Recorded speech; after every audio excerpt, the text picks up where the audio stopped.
जय हिंद। आप सभी के लोग को ले जा रहा है 10 क्लास का इतिहास। हम लोग का 2 क्लास हो चुका है और आज हम लोग पढ़ रहे हैं तीसरे क्लास में। तो आज हम लोग देखेंगे कि इटली में जो एकीकरण हुआ है उसके अंदर किस किस राज्य को, कौन कौन सा क्षेत्र को, कौन कौन से राजा को, वंश को सौंपा गया है और उसके बाद इटली के एकीकरण में कौन कौन सा योगदान किया गया है। ठीक है, तो चलिए आते हम लोग अपने टॉपिक पे। हम लोग पहले पढ़ चुके हैं वियना सम्मेलन कब हुआ था। वियना सम्मेलन कब हुआ था, ध्यान दीजिएगा। हम जितना भी क्वेश्चन आपसे पूछेंगे उन सभी क्वेश्चन का जो इतना भी आंसर होगा आप कमेंट बॉक्स में कमेंट करके हमको बता दीजिएगा। ठीक है, वियना सम्मेलन कब हुआ था? 1815। कब हुआ था? 1815। जितना भी क्वेश्चन है कमेंट करते रहेगा, उसका जितना भी आंसर होगा। ठीक है, आते हैं करें कि 19वीं सदी के मध्य में इटली 7 राज्यों में विभक्त था, यानी कि इटली को 7 राज्यों में बांट दिया गया था, अलग अलग राज्यों में। क्यों? हम आपको पहले भी बता चुके हैं कि एकीकरण का मतलब होता है क्या करना? लगाव, यानी जितने भी क्षेत्र अलग अलग भागों में बटे हुए हैं उन सबको एक में जोड़ना, वही कहलाता है एकीकरण। वही कह रहा है कि 7 राज्यों में क्या था? अलग अलग भागों में विभक्त था और उन सभी को क्या करेगा? अलग अलग व्यक्ति को सौंप के और सबको क्या कर देगा? एक में जोड़ दे। ठीक है, करके सेवोई और सार्डिनिया जो था क्षेत्र वो दिया था किसको? सौंप दिया राजा को। लोम्बार्डी वेनेसिया दिया किसको? ऑस्ट्रिया को। सिसिली और नेपल्स दिया आर्क ड्यूक नाम था फर्डिनेंड, जो ऑस्ट्रिया के राजकुमार थे, उनको सौंप दिया। अब कर रहा है पोप को दे दिया क्या? पेपल। अब कर रहा है पद्मा, यानी कि जो हैब्सबर्ग है उसको दिया था, यानी कि जो परमा मोडेना टस्कनी। ध्यान दीजिएगा, परमा मोडेना टस्कनी। आपके एग्जाम में पूछता है सब क्वेश्चन से कि कौन सा क्षेत्र किसको दिया गया? परमा मोडेना और टस्कनी किसको दिया? तो हैब्सबर्ग। किसको दिया? हैब्सबर्ग राजवंश को दिया था। तीनों का तीनों एक ही व्यक्ति को सौंप दिया। जैसे में हमारे देश में जो प्रधानमंत्री के पद पर नियुक्त है, ठीक है, नरेंद्र मोदी जी, उनका काम क्या है कि हमारे देश में 28 राज्य हैं। ठीक है, और हम चाहते हैं कि अगर देश का विकास हो, देश की तरक्की हो, अर्थव्यवस्था में वृद्धि हो, उसके लिए क्या किया गया है कि जितने भी हमारे 28 राज्य हैं उन सभी राज्यों को अलग अलग मुख्यमंत्री के रूप में दिया गया है, ताकि वो क्या करेंगे कि वो एक राज्य का जो भार होता है वो अपने कंधों पर लेके चले। क्यों? क्योंकि 28 राज्यों का जो होता है अकेला भार होता है प्रधानमंत्री के यहाँ। तो उन्होंने क्या किया कि अपने कंधे का जो होता है बोझ थोड़ा सा हल्का करके दे दिया बाकी लोगों को। कहा कि हम क्या करिए कि अलग अलग राज्यों में बांट दिए कि आप उस साइड में जाइए, आप उस साइड में जाइए। मतलब क्या है कि अलग अलग राज्यों का अलग अलग होते हैं मुख्यमंत्री, और उन राज्यों का जितना भी होता है कार्यभार वो सब मुख्यमंत्री के अंतर्गत आता है, और देश का जो होता है कार्यभार वो नरेंद्र मोदी के हाथ में होता है। जो होते हैं देश के प्रधानमंत्री उनके हाथ में होता है। ठीक है, इसलिए क्या कहता है कि अलग अलग क्षेत्रों में क्या करते हैं, सबको बांट दिया। बांटा क्यों? क्योंकि वो लोग जानता था कि अगर हम इसको बांटेंगे नहीं तो एकीकरण का जो मार्ग है वो आसान नहीं होगा। जैसे देखते हैं आप लोग बचपन में कहानी सुने होंगे आप, या आप लोग पढ़े होंगे कि एक पिता के 4 बेटे होते हैं और उनको जब एक एक अलग अलग छड़ी जैसे होता है उसको दिया जाता है, वो क्या करता है फटाक से उसको तोड़ देते हैं, क्योंकि जो होता है सिंगल कमजोर उसको तोड़ने में आसानी होता है। और वहीं हम क्या करते हैं लास्ट में सबको एक पे क्या करते हैं, बांध देते हैं, और बांध के क्या करते हैं अपने बेटे को देते हैं कि आप उसको तोड़ के दिखाइए, तो वो जल्दी टूटता नहीं, मजबूत हो जाता है। मतलब कहने का अर्थ है कि अगर कोई चीज़ अगर एक साथ अगर हम कर देते हैं तो वो उसके बाद मजबूती आ जाती है, और जो होती है मजबूती वो बहुत ज़्यादा मजबूती होता है और उसको तोड़ना शायद असंभव होता है। ठीक है, आगे आते हैं। कल इटली के एकीकरण में बाधक तत्व। आपके बोर्ड एग्जाम में क्वेश्चन तो आता है और वो क्वेश्चन बहुत ही इंपॉर्टेंट है। आपके क्वेश्चन में 2 नंबर के क्वेश्चन में भी आता है और दीर्घ उत्तर जो होता है 4 नंबर के साथ आता है उसमें भी होता है। मतलब क्या है कि आपके एग्जाम के हिसाब से ये क्वेश्चन बहुत ही इंपॉर्टेंट है कि इटली और जर्मनी के एकीकरण में सबसे बड़ी बाधा कौन थी। ठीक है, जर्मनी न देकर ऐसे देता है कि इटली के एकीकरण में सबसे बड़ी बाधा तो माना था किसको, ऑस्ट्रिया। किसको, ऑस्ट्रिया। क्यों माना जाता है, क्योंकि ऑस्ट्रिया चाहता था कि मैं जब तक हूं, जो यहाँ का था शासक मेटरनिख चांसलर था, वो कह रहा था कि जब तक मैं हूं मैं चाहता हूं कि मेरे अंतर्गत इटली का एकीकरण हो जाए, क्योंकि सब चाहते हैं कि मेरे ही अगर देखिए जैसे कि आप हैं या हम हैं, अगर हम लोग कोई कार्य करते हैं तो हम लोग के दिमाग में, हम लोग के जहन में एक ही बात आता है कि हम लोग जो काम कर रहे हैं उसका सबसे बड़ा श्रेय जो है वो खुद को मिलना चाहिए। आप कोई खेल खेलते होंगे, कोई काम करते होंगे तो आपको लगता होगा कि नहीं हम अच्छे हैं, मैं जो कर रहा हूँ वो अच्छा है। कहने का अर्थ क्या है कि आप लोग सोचते हैं कि सबसे बड़ा श्रेय खुद को मिलना चाहिए। वही चाहता था मेटरनिख कि अगर इटली के एकीकरण हो जाएगा तो उसमें सबसे बड़ा जो योगदान होगा वो मेरा होगा, यानी कि वो चाहता था कि मेरे ही नेतृत्व में इटली का एकीकरण हो जाए। ठीक है, तो कह रहे कि इटली कई छोटे छोटे राज्यों में विभक्त था, 7 भाग में बांटा गया था। इटली पर ऑस्ट्रिया तथा फ्रांस जैसे विदेशी राष्ट्रों का हस्तक्षेप था, यानी कि इटली का जो एकीकरण है उसमें ऑस्ट्रिया चाहता था कि हम करें, फ्रांस चाहता था कि हम करें, और बाकी जो राष्ट्र हैं वो चाहते थे कि हम करें। कहने का क्या है कि हम में लगा हुआ था। जैसे कि आजकल जो एग्जाम हो रहा है कंपटीशन का, उसमें जितने भी बच्चे हैं वो क्या करें कि अपने आप में फाइट करते हैं कि नहीं हम ज़्यादा रैंक पे आएंगे तो हमारा नौकरी जल्दी होगा। ठीक है, या अभी क्या हो गया कि हमारे यहाँ अक्सर क्या होता है, फाइट होते रहता है, और उसका वजह क्या है कि हमारे यहाँ जो संख्या बहुत ज़्यादा है। ठीक है ना।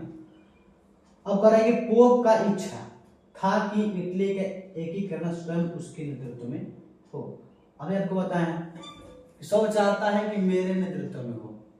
एक टीम जो होता है, चाहे वो क्रिकेट का टीम हो या फुटबॉल का टीम हो, उस टीम में जितने प्लेयर होते हैं उन सभी प्लेयरों का एक अपने आप में भूमिका होता है। वो लोग सोचते हैं कि नहीं हम सबसे अच्छा करें, हम सबसे बेहतर करें, और बेहतर करते हैं और करना भी चाहिए, क्योंकि टीम के लिए अगर आप बेहतर करते हैं तो आपका जो भविष्य होता है वो बहुत उज्जवल होता है, और आपको जो टीम का जो मजबूती होगी क्या होता है, बड़ा आगे तक जाता है। ठीक है, और देश जैसे देखिए अगर देश में अगर वर्ल्ड कप हो रहा है, या अगर वर्ल्ड कप में अगर हमारा देश अगर हिस्सेदार अगर है तो जाकर खेल रहा है, तो वो लोग चाहते हैं कि हम शतक न बनाए। क्यों लोग चाहते हैं कि शतक बनाए न बनाए, खैर अलग ही बात है। वो लोग चाहते हैं कि हम जैसे भी खेलें अच्छा खेलें, और जो हम लोग का देश है वो विजयी हो। ठीक है, और वर्ल्ड कप का जो होता है फाइनल वो जीत कर, सबका मतलब होता है सब। ठीक है, आगे आते हैं इटली के एकीकरण में सहायक तत्व। सहायक तत्व यानी कि कौन कौन से ऐसे तत्व हैं जो इटली के एकीकरण में सहायक के रूप में रहे। पहला आता है राष्ट्रवादी विचारधारा का प्रभाव, यानी कि लोगों के अंदर एक अलग भावना जगाना, नहीं हमें देश के प्रति कुछ करना है।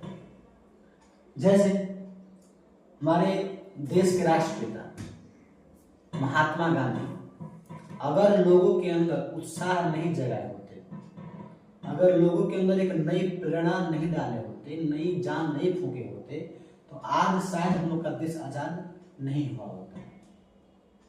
ठीक है, अगर हम लोग कोई खेल खेलते हैं, उस खेल में अगर हम लोग का जो मनोबल थोड़ा सा कम होता है, और जब कोई व्यक्ति अगर बाहर से आकर हम लोग के अंदर अगर हौसला फूंकता है, तो हम लोग क्या करते हैं कि टीम में अच्छी वापसी करते हैं और जीत की ओर बढ़ते हैं। कहने का अर्थ क्या है कि आप के अंदर वो विचारधारा आनी चाहिए कि नहीं, हम किसके लिए क्या कर रहे हैं। ठीक है, तो क्या किया गया कि राष्ट्रवादी विचारधारा का प्रभाव, यानी कि लोगों की सोच होता गया बदला।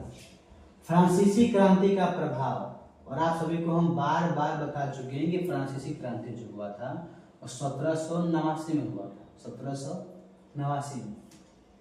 ठीक है, आगे कह रहा है कि इटली विजय के बाद नेपोलियन द्वारा इटली को 3 गणराज्यों में गठन किया गया। कौन कौन? सिस्पाइन, लिगुलियन और ट्रांसपेडेन। लिगुलियन, सिस्पाइन और ट्रांसपेडेन, यानी कि इटली को 3 गणराज्यों में कौन विभक्त किया, गठन कौन किया? तो नेपोलियन। आगे कह रहे हैं वियना कांग्रेस के द्वारा 2 राज्य, कौन कौन? पिडमाउंट और सार्डिनिया। पिडमाउंट और सार्डिनिया का एकीकरण किया गया, एकीकरण किया गया। ठीक है, अगर मेटरनी की प्रतिक्रियावादी सोच, मेटरनी का बता चुके हैं, मेटरनी चाहता क्या था कि जो भी एकीकरण हो रहा है वो खुद के नेतृत्व में हो। नागरिक आंदोलन, और इसके बाद आता है कि मेजिनी, काउंट काबूल, गैरिबल्डी और विक्टर इमैनुअल का सबसे बड़ा योगदान होता है इस एकीकरण में। ठीक है, और आपके बोर्ड के एग्जाम में क्वेश्चन आता है कि इटली की एकीकरण में महत्वपूर्ण भूमिका किसने निभाई? तो Mazzini, Count Cavour, Victor Emmanuel और गैरिबल्डी। ठीक है, हाँ, एक और क्वेश्चन आपके एग्जाम में आता है कि गैरिबल्डी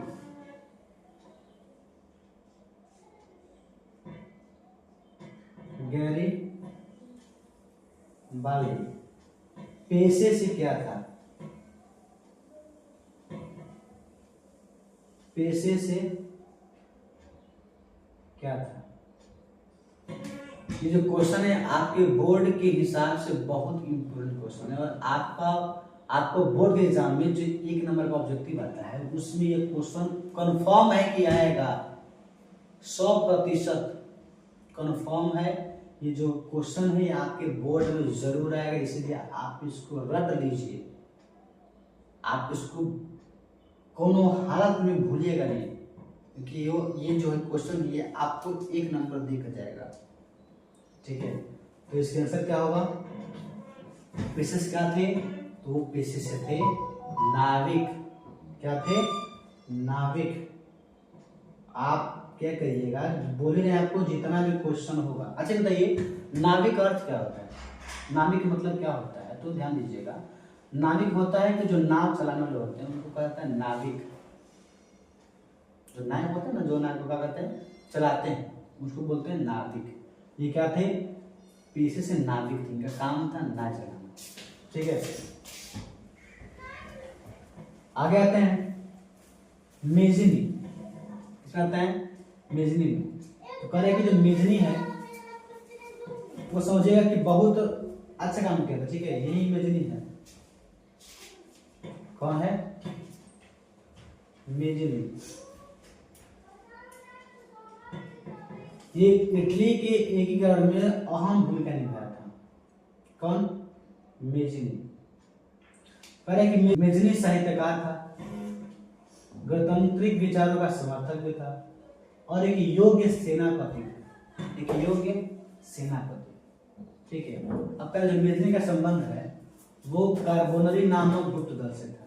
आपके एग्जाम में आता है, बोर्ड के एग्जाम में कंफर्म क्वेश्चन, 100% कंफर्म है क्वेश्चन आपका आएगा कि कार्बोनरी का गठन किसने किया? कार्बोनरी का गठन किसने किया? तो आपका आंसर होगा मेजनी।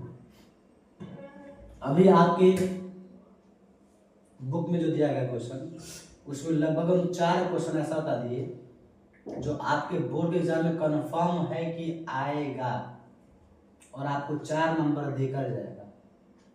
पहला क्वेश्चन क्या है? मेटरनिक कहाँ का चांसलर था? तो कहाँ का था? ऑस्ट्रिया का। वियना सम्मेलन कब हुआ? 1815। ठीक है, गैरिबाल्डी पेशे से क्या था, नाविक। और कार्बोनरी का संबंध किससे था, किससे है, तो मेजनी से है, ठीक है, कार्बोनरी। आगे ध्यान दीजिए, कह रहे हैं कि 1830 में मेजनी उत्तरी और मध्य इटली का एकीकरण करना चाहा, ठीक। और मेटरनिक ने नागरिक आंदोलन को दबा दिया, जिसके कारण मेजनी को इटली से पलायन करना पड़ा। जब वो नागरिक आंदोलन को दबा दिया तो जो वहाँ के लोग थे अब उनको थोड़ा सा होता जैसे कि ना पसंद करना लगे, मतलब उनको लगा कि नहीं, जो मेजनी है वो नागरिक आंदोलन को दबा के थोड़ा सा गलत काम कर, इसलिए क्या करना पड़ा, इनको थोड़ा सा धक्का लगा देंगे, बुरा लगा और क्या किए, इनको इटली से पलायन करना पड़ा। और इनको पलायन करवाने के लिए जो मेटरनिक है वो चाल भी चलाता है कि नहीं, हम क्यों नहीं इनको क्या करें, यहाँ से बाहर निकाल दें, ठीक है। और क्या हुआ, मेजनी इटली से वापस चला गया। अब कह रहा है कि मेजनी में 1800 मेजनी क्या किया था, 1831 में यंग इटली नामक संस्था का स्थापना किया था। आपके बोर्ड के हिसाब से बहुत इंपॉर्टेंट क्वेश्चन ध्यान दीजिए, यदि बात करता है यंग इटली का, यंग इटली और एक आता है यंग यूरोप, यंग इटली और यंग यूरोप। बहुत सारे बच्चे क्या करते हैं कि इस यहाँ पे गलती करते हैं, गलती क्या करते हैं कि उनको लगता है कि यंग इटली और यंग यूरोप का जो स्थापना है वो कब कब हुआ है। ध्यान दीजिएगा, दोनों का जो स्थापना है वो किए कौन है, तो मेजनी, कौन किए हैं, मेजनी। और कब कब किए हैं, यही क्या करते हैं बच्चे यहाँ पे कंफ्यूज होते हैं और हमेशा गलती करके आ जाते हैं कि इटली के एकीकरण पहले हुआ था कि बाद में हुआ था, ठीक है। और यंग इटली का जो है स्थापना वो कब हुआ था, यंग यूरोप का स्थापना वो कब हुआ था, कब जाता है, ठीक है। तो यहाँ पे करना क्या है कि यंग इटली, तो पहला ध्यान दीजिएगा कि इटली क्या है कि यूरोप से छोटा है, यानी कि यूरोप एक महादेश हो गया और इटली का एक देश हो गया जो कि यूरोप के अंतर्गत ही आता है। तो महादेश यानी कि बड़ा है, तो जब भी होगा सन इसका कि कब वाला स्थापना तो वो बड़ा ही आएगा, ठीक है। इसलिए क्या करिएगा कि अगर एग्जाम में है कि यंग इटली का स्थापना कब हुआ था, तो 1831 और यंग यूरोप का 1834। दिक्कत नहीं, चलिए, यंग इटली 1831 स्थापना किसने किया, मेजनी। यंग यूरोप 1834 स्थापना किसने किया, मेजनी। यानी दोनों का जो स्थापना है वो मेजनी ने ही किया है, लेकिन कब किया है तो ध्यान दीजिएगा। अगर छोटा आएगा, अगर देश का बात करेगा तो देश क्या होता है, महादेश से छोटा होता है, तो इसका ईस्वी भी क्या होगा, छोटा होगा, ठीक है। और क्या है, महादेश बड़ा होता है, इसका ईस्वी भी क्या होगा, बड़ा होगा, 1834, ठीक है। आगे ध्यान दीजिए, अब कह रहा है कि मेजनी ने 1834 में यंग यूरोप नामक संस्था का स्थापना किया, ठीक है। 1848 में मेजनी पुनः इटली आया, पुनः का गया, लौट के वापस आ गया कि लो हम फिर आ गए, जब तक छोड़ेंगे नहीं तब तक छोड़ेंगे नहीं, क्या के फिर लौट के वापस आ गया, कौन, मेजनी, ठीक है।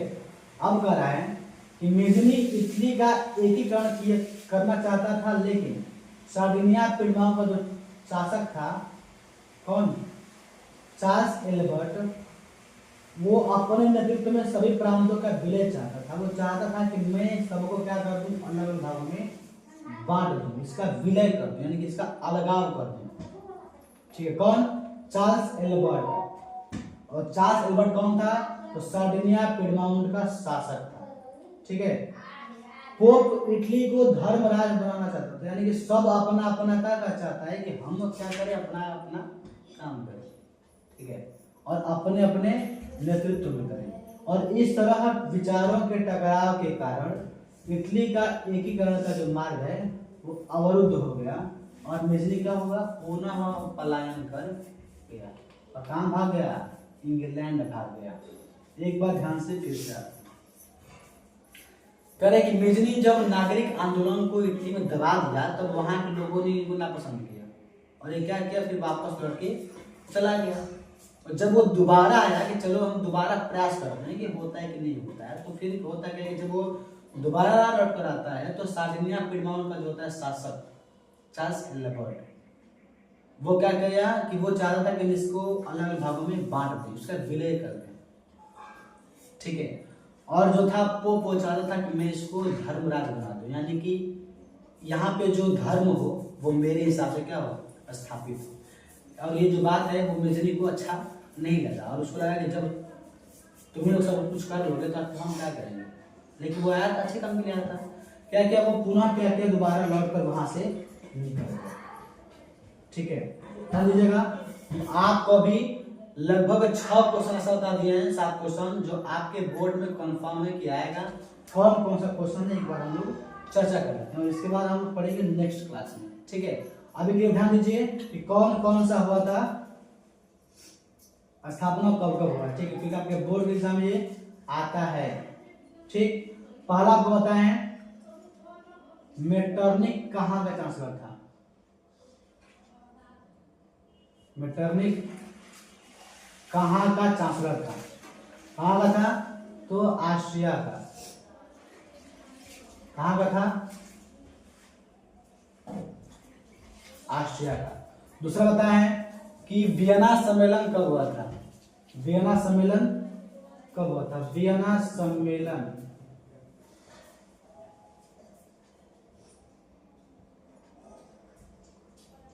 कब हुआ था, 1815 ईस्वी में,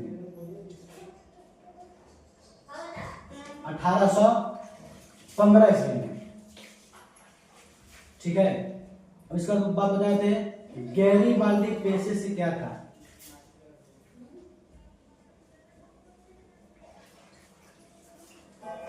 गैरीबाल्डी पेशे से क्या था, इसका आंसर क्या होगा, नाविक, क्या होगा, नाविक। इसका बताएं कि कार्बोनरी का गठन किसने किया था, कार्बोनरी का गठन किसने किया, कार्बोनारी, कार्बोनारी कहें या नरी कहें, एग्जाम में कुछ भी देता है, नारी भी देता है, नरी भी देता है, तो कार्बोनरी का गठन किसने किया था, तो ध्यान दीजिएगा मेजनी, कौन क्या था, मेजनी, ठीक है। अब आपको हो गया 4 क्वेश्चन, अभी 2-3 क्वेश्चन और बाकी है, ठीक है। आगे कह रहे हैं कि यंग इटली का स्थापना किसने किया और कब किया, तो यंग इटली का स्थापना हुआ था 1831 ईस्वी में, 1831 ईस्वी में। और यंग यूरोप का कब हुआ था,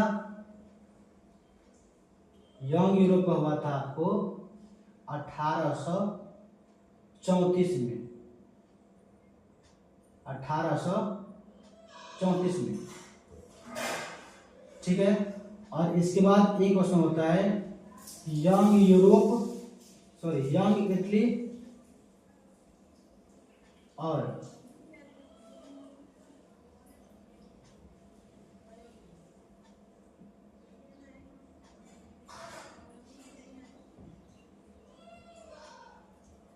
यंग यूरोप का स्थापना किसने किया,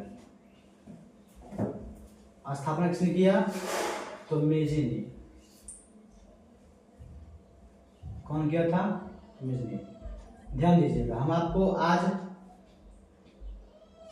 7 क्वेश्चन बता दिए जो कि आपके बोर्ड के एग्जाम में कंफर्म है कि आएगा, कंफर्म 100% क्या है, गारंटी है कि जरूर आएगा बोर्ड के एग्जाम में, ठीक है।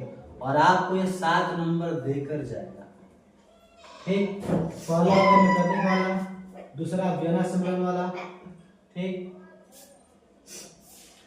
तीसरा बताएं गैरीबाल्डी, चौथा बताएं कार्बोनरी,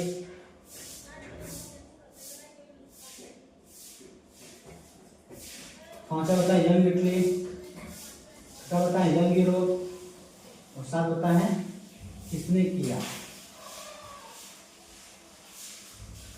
तो 7 क्वेश्चन क्या करिए आप फटाक से लिख लीजिए या इसका स्क्रीनशॉट लेकर अपने यहाँ रख लीजिए ताकि आप इसे न भूलिए।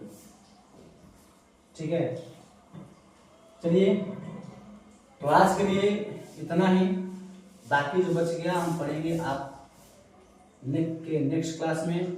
और आपसे विनती है, अनुरोध भी है कि आप जितना भी हमारा वीडियो देख रहे हैं उसको लाइक करिए, और अगर चैनल को सब्सक्राइब नहीं किए हैं तो जाकर उसको सब्सक्राइब करिए।